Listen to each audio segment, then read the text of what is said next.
Well, human trafficking is it's a form of modern day slavery, and it involves forced labor, children, adults, all ages, and including sexual exploitation.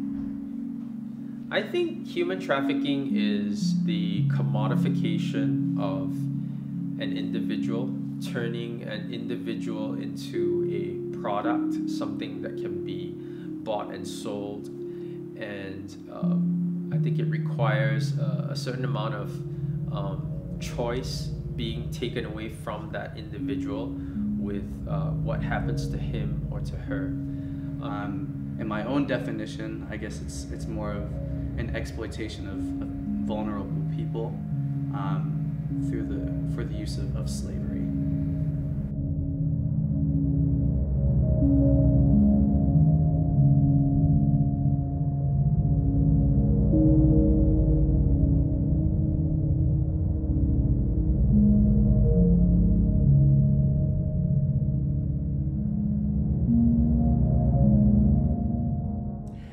This issue is really important to me because you see so many examples of people suffering. I mean, it's slavery. We're talking about modern day slavery, and so when people are suffering, we need to care. And the more that I find out how this permeates so many areas in our world and so many countries, and sometimes people don't realize it's right here in the States. Raising awareness is important because it can be often perceived as a problem that is not happening right at our doorstep. That human trafficking is something that's happening with poorer countries, with poorer people, with less stable governments, with less socioeconomic stability. But I think the way that human trafficking awareness has been going, it's been drawing people's attention to how this could be just like an everyday phenomena that could happen behind closed doors or in even in our cities. So it's not it's not just in deep dark places, but it could be literally everywhere.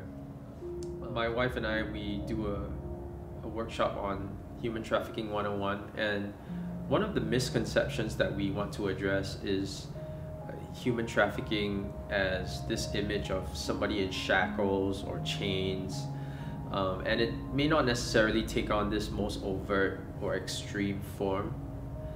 Human trafficking can also take the form of simply somebody's papers being withheld. So even what we would consider more benign forms of coercion would also constitute part of that human trafficking problem. And it's not just always the stereotypical image of somebody in shackles or chains or behind bars.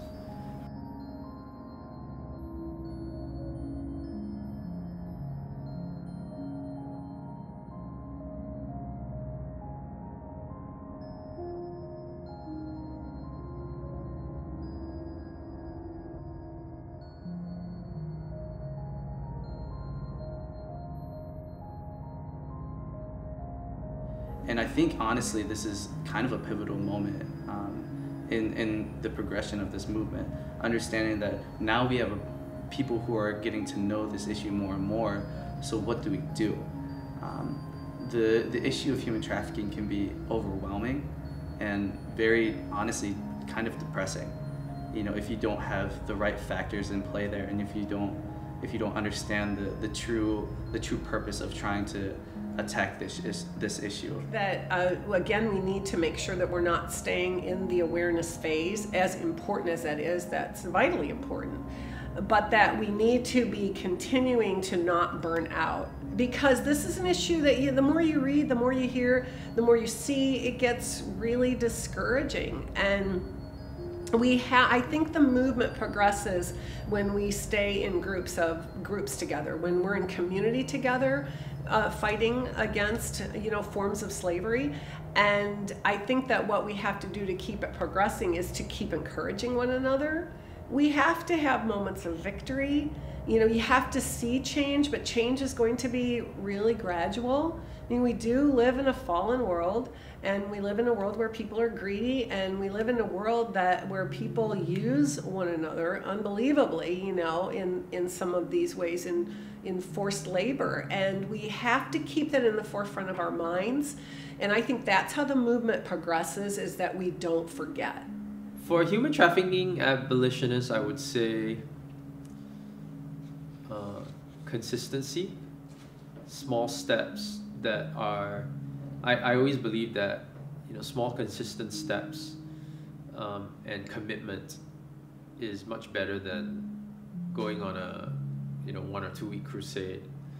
Yeah, so I think big problems require commitment. I think big problems require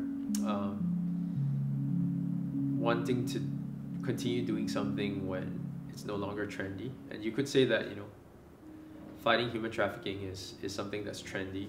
You know, everybody wants to fight human trafficking in different ways. So I guess the concern is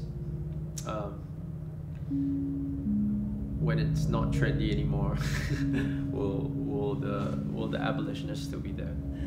So I think justice, it looks like freedom.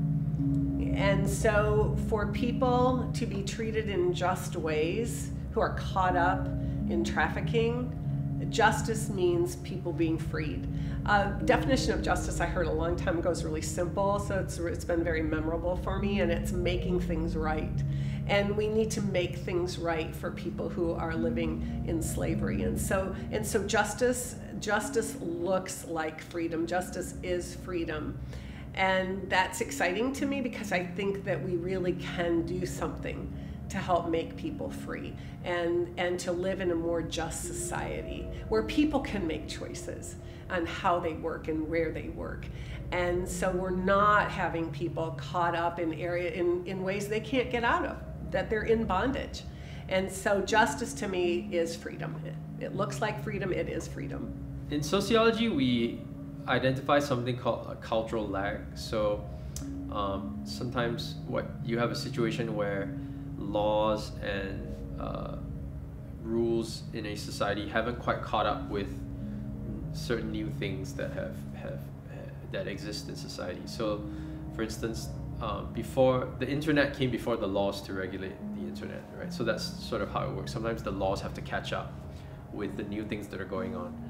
I think what justice looks like is a process of reconciliation all around, and that's a really hard concept to grasp, and let alone just trying to implement it. You know, victims of trafficking, you know, can take years to recover, and that's hard, and it's brutal work, and so and to leave it there just at the victims isn't, I don't know if that's necessarily the right thing either.